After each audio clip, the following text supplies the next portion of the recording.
আজকের এই ঐতিহাসিক দিনে আমরা মহান আল্লাহ রাব্বুল আলামিনের দরবারে শুকরিয়া আদায় করছি। দীর্ঘ 16-17 বছরের ফ্যাসিবাদ বিরোধী গণতান্ত্রিক সংগ্রামে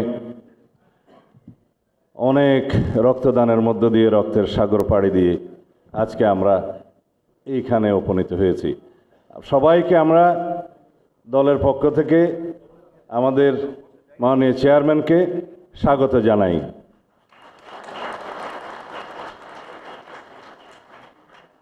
এই শপথ গ্রহণ অনুষ্ঠানে একটু পরে প্রধান নির্বাচন কমিশনার আসবেন। জাতীয় সংসদের সদস্য হিসাবে আপনাদের শপথ পাঠ পরিচালনা করবেন সংবিধান অনুযায়ী 148 আর্টিকেল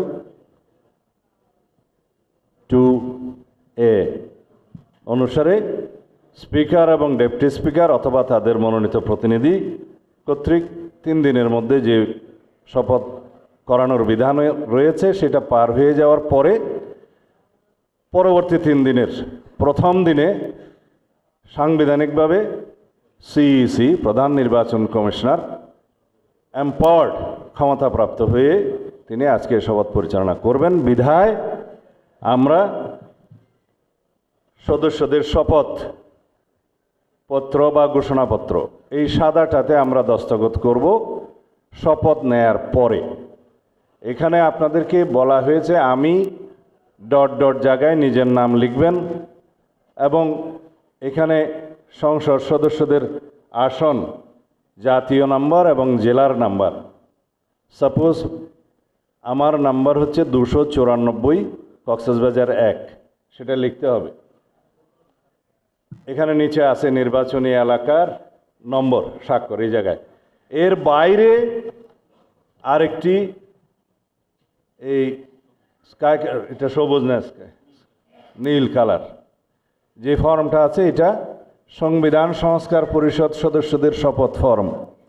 আমরা কেউ সংবিধান সংস্কার পরিষদের সদস্য হিসাবে নির্বাচিত হইনি এবং সংবিধানে এটা এখনো ধারণ করা হয়নি।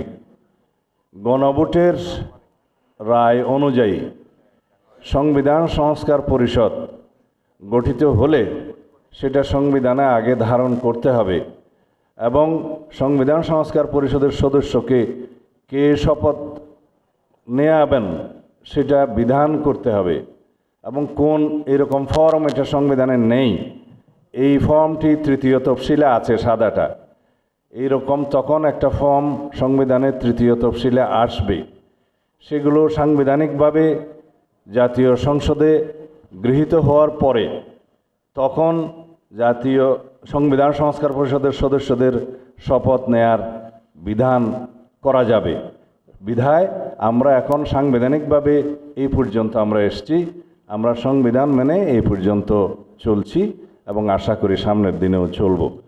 আমি মাননীয় চেয়ারম্যানের নির্দেশে, ওনার উপস্থিতিতে আপনাদেরকে এই আমাদের দলীয় সিদ্ধান্তটা জানালাম। ধন্যবাদ সবাইকে।